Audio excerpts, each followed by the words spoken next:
Hey everybody, it's Mikey Chen. Now, we all want superpowers. I actually think it would be really awesome if somehow we were all evolving into mutants, not like deformed people, but like, you know, like the X-Men.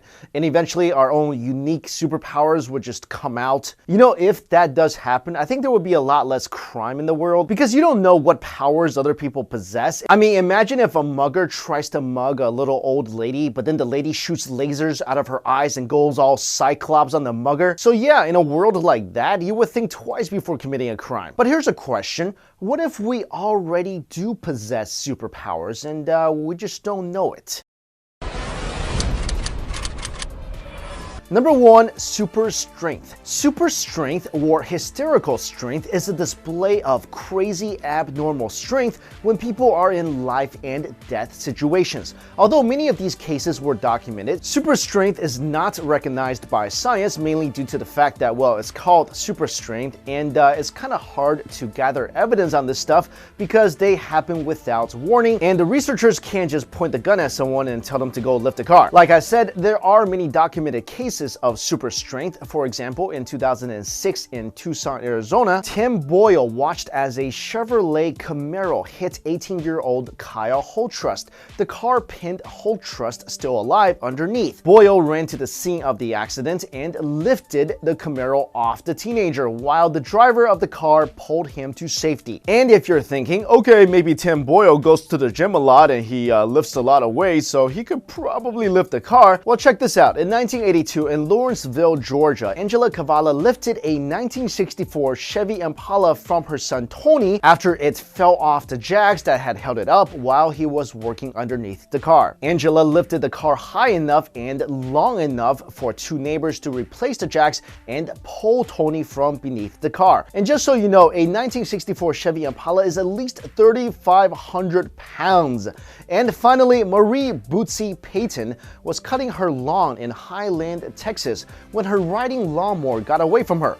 Peyton's young granddaughter Edie tried to stop the mower but was knocked underneath the still running machine. Peyton ran to the lawnmower and easily tossed it off her granddaughter, limiting Evie's injuries to 4 severed toes, which could have been a lot worse. Peyton herself was curious as how she accomplished this, so she tried lifting the mower again after the incident and she couldn't even move it. Scientists believe the extra strength comes from adrenaline that is pumped into the body when the region of the brain called the hypothalamus is stimulated. But of course, they are not completely sure that this is the cause of this phenomenon. Number 2, echolocation. When a bat flies through the air, it rapidly emits a series of high-pitched clicks, as many as 200 per second. The clicks are far higher in pitch than the human ear can hear, but the bats can hear them easily. By analyzing the way the sound bounces off objects in their surroundings and following cues in the volume, direction, and the speed at which these sounds return, bats can effectively see in the pitch black darkness. But did you know that humans, both sighted and vision impaired, are capable of something similar? And sometimes they even taught themselves this ability naturally. For example, Daniel Kish was blind from infancy due to retinal cancer. He learned as a young boy to judge his height while climbing trees by making rapid clicking noises and listening for their echoes off the ground. No one taught him the technique, he just started using it. He's gotten so good at it, one of his favorite things to do is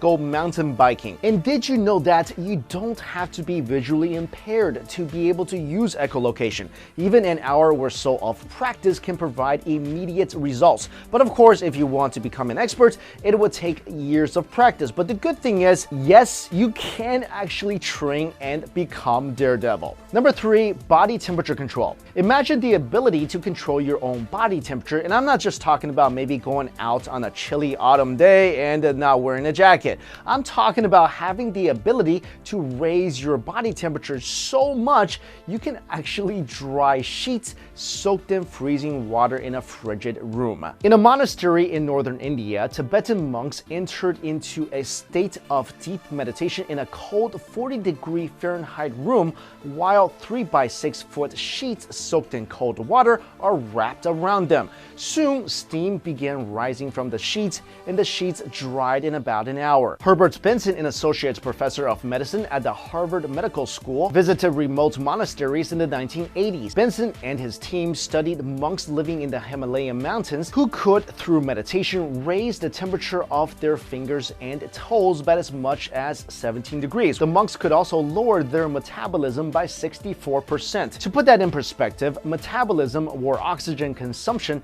drops only 10 to 15% during sleep. They also documented monks spending the night outside, and keep in mind, this is in the Himalayas, 15,000 feet high in February, when temperatures reached 0 degrees Fahrenheit, wearing only woolen or cotton shawls. The monks fell asleep immediately, and then in the morning just woke up and walked back to the monastery like they just spent the night at the Ritz-Carlton. If I had this power, first of all, it'd be a lot easier doing my laundry because I would never have to use a dryer. You know what else I would do? I would just go walk around Antarctica for no reason. Just walk around in a Superman shirt. And if anyone asks me what the heck I'm doing, I'll just tell them I got locked out from the Fortress of Solitude. Number 4, the ability to not feel pain. This power is really useful, especially when you give yourself a paper cut, fall off your bike, getting tortured for information by the mob. I mean, wouldn't it be great just to be able to not feel pain whenever you want? Well, that may be possible because, as they say, pain is just a state of mind. First of all, the body already contains morphine-like substances called endorphins, which is released into the body during exercise, excitement, and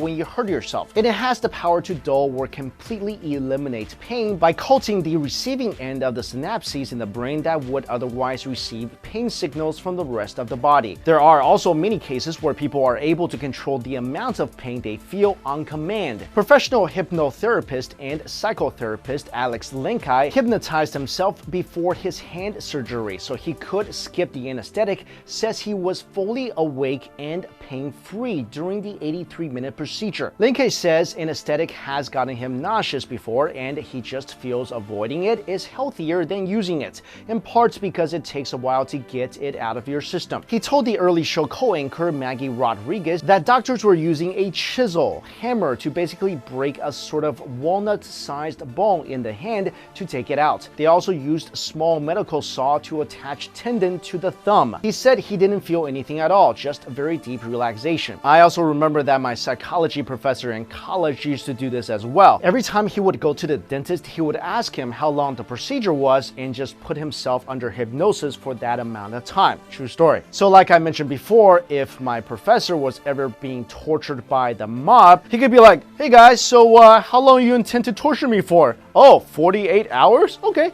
Thanks for the heads up." But he probably wouldn't feel that good after he comes out of hypnosis. And this technique is also really useful if you ever take your kids to a Justin Bieber concert. And finally, number 5, time manipulation. So yeah, this is what Neo did in The Matrix, or time stalling for those of you who ever watched the show Time Treks, which is awesome. Oh, and Max Payne calls this bullet time. Basically, in moments of extreme duress, such as that which police officers experience during a shooting, human perception alters radically. Over a period of 5 years, a researcher named Alexis Artwell gave hundreds of police officers a written survey to fill out about their shooting experiences. What's really interesting is that virtually all of the officers reported experiencing at least one major perceptual distortion. For some, time moved in slow motion. For others, it sped up. One cop wrote that during a violent shootout, "I looked over and was puzzled to see beer cans slowly floating through the air past my face.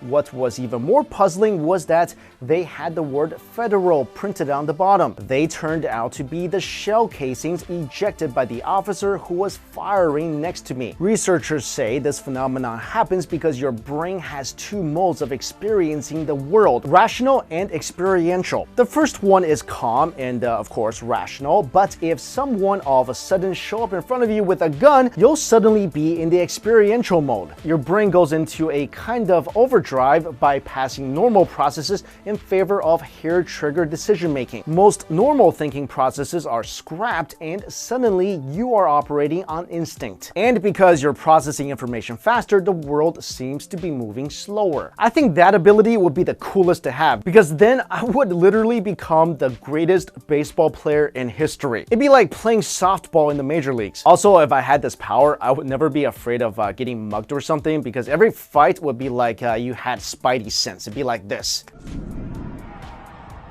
But guys, let me know which superpower would be the most appealing to you. Thanks so much for watching, everybody. See you later.